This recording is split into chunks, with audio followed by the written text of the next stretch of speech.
Hello loves! Samahan niyo ako in this video for a quick grocery run. Meron lang akong konting nasa listahan para i-grocery today.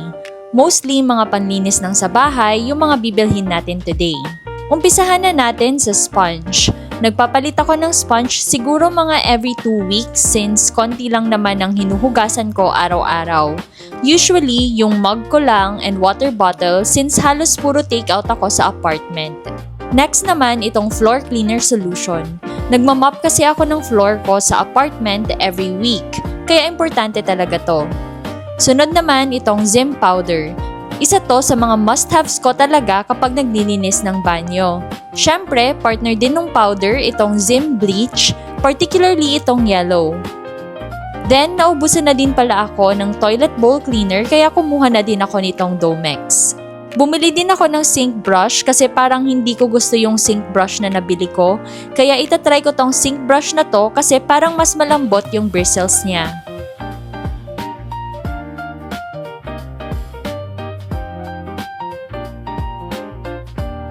Bumili na din ako ng feminine essentials ko and toilet tissue paper.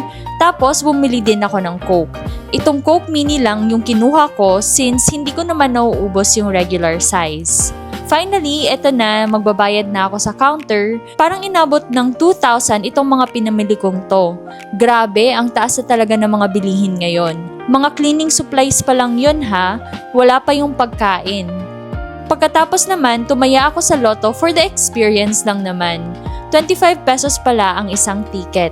First time kong tumaya, so malay mo, manalo, diba? Ngayon naman, nasa ibang supermarket naman ako kasi nakalimutan kong bumili ng sliced bread at Nutella. Kumuha na din ako ng disinfectant wipes at dog food para sa mga alaga ko.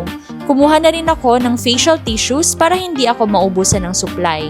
Tapos, since ayoko maubusan ng kopi ko, bumili na rin ako ng kopi ko. Tapos medyo paubos na din pala yung conditioner ko kaya bumili na din ako ng conditioner. Dapat talaga may listahan kapag nag-grocery kasi gaya nito, 2 supermarket ang napuntahan ko kasi may nakalimutan ako. Well anyway, that is it for my video. See you on my next vlog!